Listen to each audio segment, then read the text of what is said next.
time.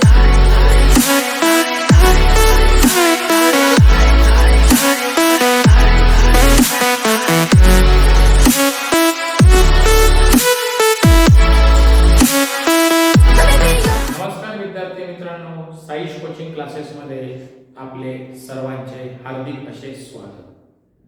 इयत्ता 10वी mathematics part 1 chapter number 1 linear equation in two variable या चॅप्टरला आजपासून आपण सुरुवात करत आहोत. चला तर मग जास्त वेळ न दवडता डायरेक्टली आपण कन्सेप्ट वरती येऊया की सांगितलं गेलेलं आपल्याला चॅप्टरचं नाव linear equation in two variable म्हणजे काय. तर सपोज मी आता एक तत्पूर्वी एक इक्वेशन देतो. सपोज माझ्याकडे इक्वेशन आहे 5x 3y 8. मग या इक्वेशन मध्ये मी x आणि हे y हे माझे काय झाले ते समजून घेणं गरजेचं आहे. व्हेरिएबल म्हणजे काय की जे इंग्रजी अक्षर आहेत आपल्याकडे x आणि y याला आपण काय म्हणतो, व्हेरिएबल्स असं आपण म्हणतो. बरोबर आहे. आणि आता मी जे सर्कल करतोय, जे नंबर आहे त्या नंबरला मी जे सर्कल करतोय त्या नंबरला मी इथे काय म्हणणार आहे, कोइफिशिएंट म्हणणार आहे. काय म्हणणार आहे, कोइफिशिएंट. ओके, कोइफिशिएंट असं मी त्याला म्हणतो. येतं लक्षामध्ये, coefficient.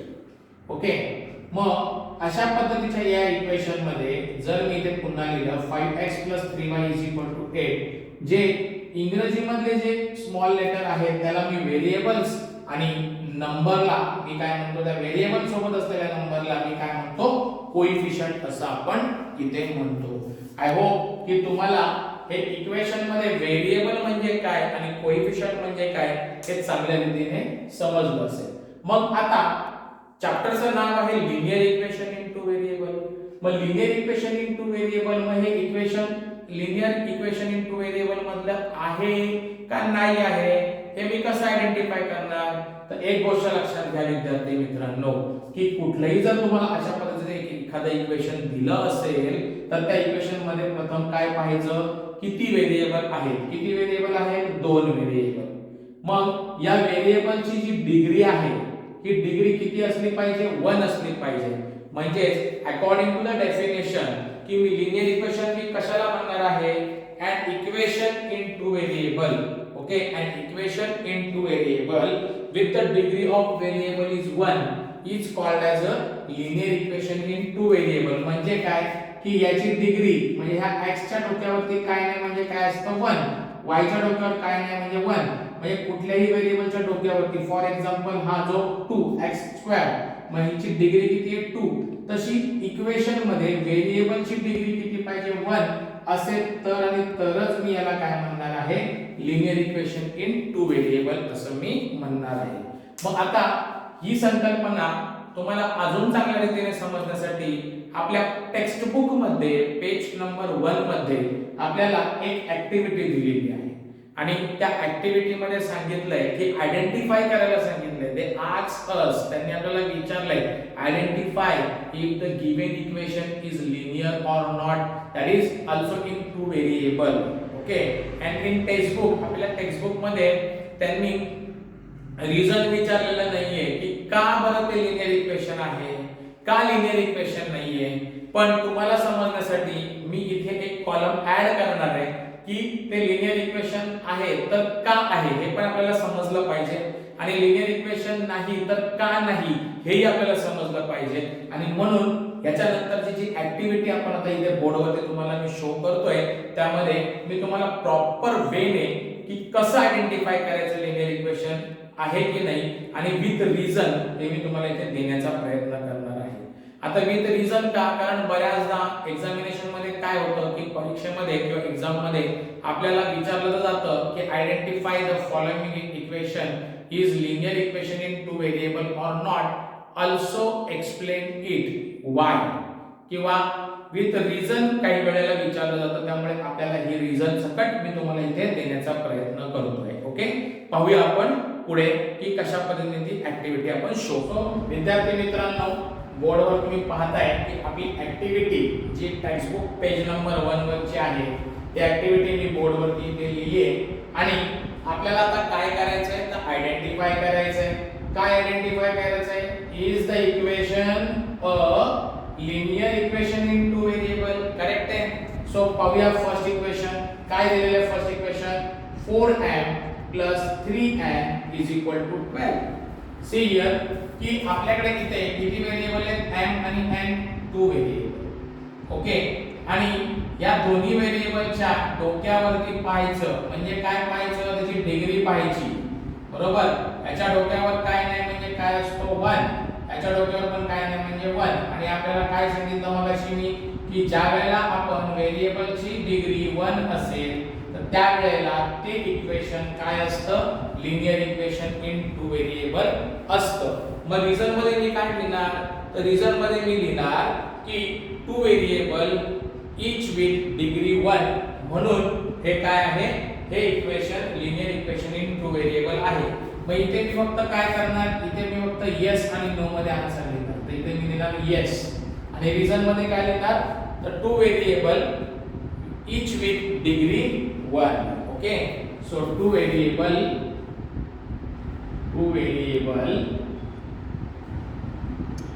each with degree 1. Correct आहे विद्यार्थी मित्रांनो. मला आशा आहे की तुम्हाला या सगळ्या गोष्टी मी काय सांगतोय ते अतिशय समजतात.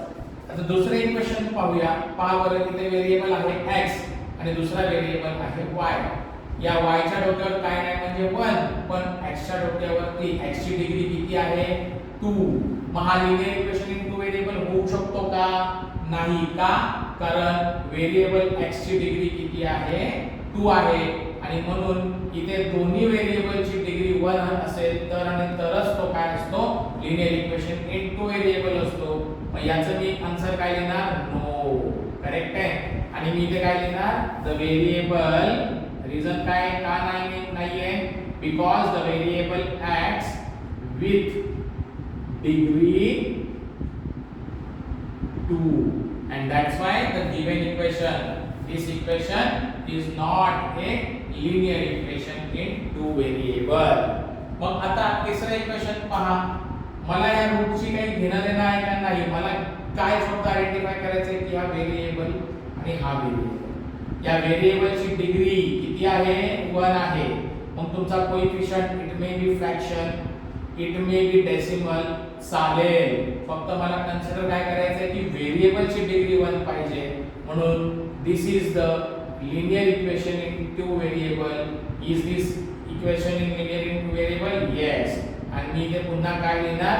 टू व्हेरिएबल्स पाहिजे. Variables. Okay. each with degree 1. Okay. Now fourth one पाहूया. हा 0 आहे बरं का. सो 0 मल्टिप्लाय बाय x म्हटल्यावर कुठल्याही व्हेरिएबलला जर मी किंवा कुठल्याही कॅरेक्टरला मी 0 ने मल्टिप्लाय केलं तर मला याचा आन्सर काय येणार आहे? 0च येणार आहे. मग माझ्याकडे इक्वेशन राहतंय काय? 6y 3. करेक्ट आहे. 6y 3 राहतं म्हटल्यावरती इथे फक्त एकच व्हेरिएबल प्रेझेंट आहे. कारण 0 बरोबर x मल्टिप्लाय झाला म्हटल्यावरती तिथे आन्सर काय येणार? तुमचा 0 येणार. मग व्हेरिएबल किती राहिला? 1. Only y. मग हा इक्वेशन होऊ शकतो का टू व्हेरिएबलचा? नाही, कारण एक व्हेरिएबल तर एलिमिनेट झाला बिकॉज तो मल्टिप्लाय झाला 0 बरोबर. म्हणून हे इक्वेशन काय असणार आहे? No. It's not a linear equation in two variable. Reason काय? Only one variable y. That's why only one variable कोणता आहे? y राहतोय. आणि म्हणून मी इथं काय म्हणणार आहे की this is a not a linear equation in two variable. Same thing तुम्ही फिफ्थ इक्वेशन मध्ये पहा की y ला 0 बरोबर मल्टिप्लाय झाला म्हणजे इथे परत x राहणार. So that's why it is also not a linear equation in two variable. आणि याचं रिझन काय असणार आहे विद्यार्थी मित्रांनो? Only one variable x. That's why दुसरा व्हेरिएबल नसल्या कारणामुळे आपल्याला दोन व्हेरिएबल्स पाहिजेत पण इथे एकच व्हेरिएबल आहे. Now see 6 equation. आता या इक्वेशनला जर आपण असं लिहिलं तर बघा 1/x + 5 × 1/y. मग आता x हा वरती आला तर काय होणार x रेज टू -1 आणि 5 रेज टू -1. आपली डिग्री -1 मध्ये कधीही नसते आणि म्हणून हे देखील इक्वेशन नसणार आहे बिकॉज इथे या दोघांच्याही व्हेरिएबलच्या डिग्री काय होतात आहे -1 आहे आणि म्हणून मी काय म्हणणार की this is a not a equation in two variable. Answer is no. Why? Because two variables each with degree -1 होईल आणि म्हणून ती -1 असल्या कारणामुळे the given equation is not a linear equation in two variable. now see इथे x आणि इथे y दोन व्हेरिएबल आहेत आणि इथे पण एक y आहे. मग आपण 9th स्टँडर्ड मध्ये एक शिकलो होतो की सपोज आपण जर बेसची आपल्याला मल्टिप्लाय करायची तर आपण त्यांच्या इंडायसेसची काय करतो ऍडिशन. 8 आणि 9 स्टँडर्डचा हा कन्सेप्ट आहे. मग इथे काय होतो स्क्वेअर. मग इथे variable xy have a degree 2 म्हटल्यावरती आपल्याला लिनियर इक्वेशन मध्ये डिग्री काय पाहिजे 1 पाहिजे. मग हे linear equation in two variable होईल का? तर नाही होणार. आणि याचा आन्सर काय होणार आहे? The degree of xy is 2 that is why हे इक्वेशन होणार नाही. The degree of xy is 2. So that's why हे आपल्याला काय होणार आहे हे linear equation in two variable होणार नाही. अशा रीतीने हा टेक्स्टबुक नंबर 1 पेज नंबर 1 चा ही जी ऍक्टिव्हिटी बेस्ड आपल्याला हे जे टेबल सांगितलं होता हा आपण इथे कंप्लीट केला. विद्यार्थी मित्रांनो हा टेबल परीक्षेच्या दृष्टिकोनातून फार महत्त्वाचा आहे. यामधून दरवर्षी एक तरी प्रश्न अपेक्षित असतो. ओके, आय होप की तुम्हाला मी चांगल्या रीतीने हा टेबल समजून सांगण्याचा प्रयत्न केलेला आहे. आता ह्याच बेसवरती आपण प्रॅक्टिस सेट 1.1 मधील काही गणित पाहणार आहोत आणि अशा पद्धतीने आपण अजून डीप मध्ये या लिनियर इक्वेशन इन टू व्हेरिएबलचा अभ्यास करायचा. आता प्रॅक्टिस सेट 1.1 मध्ये आपल्याला लिनियर इक्वेशन सॉल्व्ह करायचे. मग लिनियर इक्वेशन सॉल्व्ह करण्याच्या एकूण 3 टाइप्स आहेत. एकूण किती टाइप्स आहेत? 3 टाइप्स आहेत. त्यातला पहिला टाइप आहे solve the equation simultaneous equation. Second method आहे graphical method and third method आहे क्रॅमर्स. सो त्यापूर्वी त्याच्यापैकी आज आपण simultaneous equation how will solve that we has to be learn in practice set 1.1. Okay, so practice set 1.1 यामधली आपल्याला ही activity जी दिलेली आहे it is very important. It is very important. Why important? Because बऱ्याच वेळेला ही ऍक्टिव्हिटी काय केलेली आहे परीक्षेमध्ये विचारण्यात आलेली आणि अतिशय सोपी अशी ऍक्टिव्हिटी. ओके, पाहूया आपल्याला काय करायला सांगितलंय. Complete the following activity to solve the simultaneous equation. Equation आपल्याला दिलेला आहे 5x plus 3y is equal to 9. Equation number 1. 2x minus 3y is equal to 12. Equation number 2. आणि त्यांनीच आपल्याला लिहून दिलेला आहे let's add equation 1 and 2. Okay, म्हणून आपण काय केलं इकडे ऍडिशन केली त्यांचीच ऍक्टिव्हिटी आहे. मग आता इथे नीट लक्षात घ्या की y ह्या व्हेरिएबलचा कोएफिशियंट सेम आहे आणि म्हणून हे काय होणार आहे ते सेम असून त्यांचे साइन्स पण कसे आहेत डिफरंट आहे. म्हणून हे y ही टर्म काय होणार आहे ह्या इक्वेशन्स मधून एलिमिनेट होणार आहे because +3 - 3y plus minus minus 3y - 3y 0. बरोबर. मग आता ऍडिशन कोणाची करणार आपण याची x ची एकदाच x लिहिणार 5 + 2 7 12 + 9 21. मग हा 7 इकडे मल्टिपल आहे 21 चे 21 इथे लिहिले 7 इथे मल्टिपल आहे म्हणून तिकडे गेल्यावरती काय होणार आहे डिव्हिजिबल. 7 च्या टेबल मध्ये किती येतात 21. 7 3 = 21 म्हणून x ची व्हॅल्यू किती मिळाली आपल्याला 3. पुढच्या पार्ट मध्ये काय सांगितलं त्यांनी place x = 3 in equation number 1. हा इक्वेशन 1 आपल्याला त्यांनी लिहून दिलाय. पहिला बॉक्स x ची व्हॅल्यू इथे किती टाकणार आपण 3 + 3y = 9. मग 3y ॲज इट इज हे 9 आहे तसे 5 3 = 15. मग हा +15 तिकडे गेल्यावरती काय होणार आहे -15. बघा इकडे आला इकडचा 15 इकडे आला. Okay, so 3y plus minus minus 15 minus 9 6 greater sign काय आहे मायनस हा मायनस 6 ॲज इट इज 3 इथं मल्टिपल इथं आल्यावरती काय झाले डिव्हिजिबल 3 2 जा 6 ओके न्यूमरेटरला मायनस नाही म्हणून मी ते देणार मायनस नाही मग फायनल आन्सर काय लिहिणार सोल्युशन x, y x ची व्हॅल्यू किती आली होती पहिल्यांदा 3 तर पहिल्यांदा x ची व्हॅल्यू नंतर y ची व्हॅल्यू अशा पद्धतीने ही ऍक्टिव्हिटी आपण इथे कंप्लीट केली आता याच्याबद्दल काही स्टेप्स आहेत किंवा काही रूल्स आहेत हे रूल्स आपण पुढची जी क्वेश्चन नंबर 2 आहे यामध्ये एकूण 8 गणित आहेत त्या 8 गणितांपैकी पहिलं गणित ज्यावेळेस मी तुम्हाला समजून सांगेल त्या गणितामध्ये काही बेसिक गोष्टी आहेत त्या तुम्हाला मी समजून सांगायचा प्रयत्न करतो ओके तर पाहूया क्वेश्चन नंबर 2 सो विद्यार्थी मित्रांनो प्रॅक्टिस सेट 1.1 मधला question number 2 solve the following simultaneous equation आणि पहिलं सम आपल्याला 3a plus 5b is equal to 26 a plus 5b is equal to 22 पहिला सॉल्व कसा करायचं पहा इकडे 3a plus 5b is equal to 26 I will put it equation number 1 second equation काय दिलेलं आपल्याला a plus 5b is equal to 22 equation number 2 clear आहे इथपर्यंत सगळ्यांना समजलं असणार आता मला ऍड करायचं आहे का सबट्रॅक्ट करायचं हे मी कसं ठरवणार तर सगळ्यात गोष्ट एक लक्षात ठेवा एक बेसिक ट्रिक की ज्या वेळेला तुमचे काय करायचं पहिली स्टेप काय करावं लागेल याच्यामध्ये की सगळ्यात महत्त्वाचं आहे दोन्ही इक्वेशन मध्ये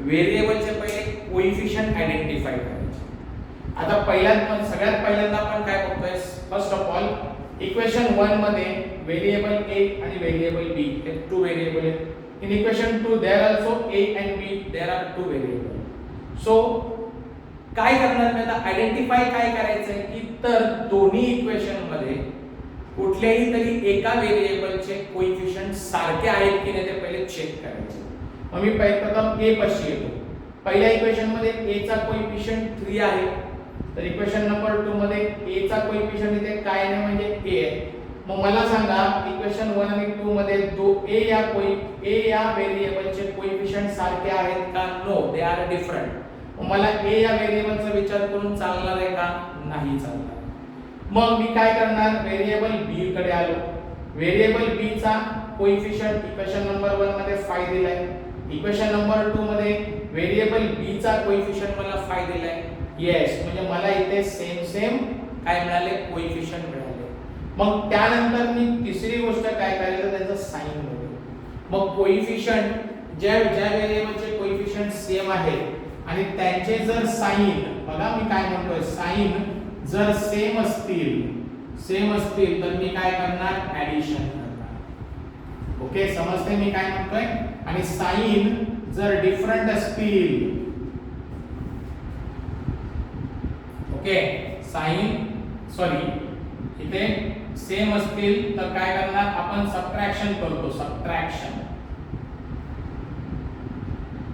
सेम असेल तर सबट्रॅक्शन करणार आणि डिफरंट असेल तर काय करणार ऍडिशन करणार येते का लक्षामध्ये विद्यार्थी मित्रांनो सेम असेल तर काय करणार सबट्रॅक्शन आणि डिफरंट असेल तर काय करणार ऍडिशन करणार येते लक्षामध्ये सो आता पहा बरं मी काय करतो इकडे सेम आहे म्हटल्यावरती मी काय करणार सबट्रॅक्शन सेम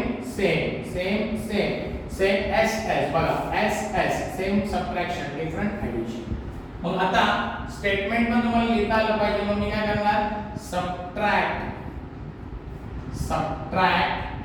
इक्वेशन बघा 2 इक्वेशन 2 फ्रॉम कोणातून इक्वेशन 1 मधून मग ज्या वेळेला तुम्ही सबट्रॅक्शन करता ज्या इक्वेशन मधून जे इक्वेशन सबट्रॅक्ट करता त्याचे साइन काय होणार आहे चेंज होणार आहे म्हणजे हा प्लस a तर इथे काय होणार मायनस हा प्लस 5 इथे हा होणार मायनस आणि हा प्लस तर हा होणार मायनस आता चेंज झालेल्या साइनचा विचार करायचा बघा प्लस 5b मायनस 5b काय झालं कॅन्सल मग 3 मधून a गेला कारण आता याचा साइन काय झालं मायनस झालं मग plus minus 3a minus a 2a 26 minus 22 किती येणार 4 येणार so therefore a is equal to हा 2 इथं मल्टिपल आहे, तिकडे गेल्यावरती काय होणार आहे डिव्हिजिबल.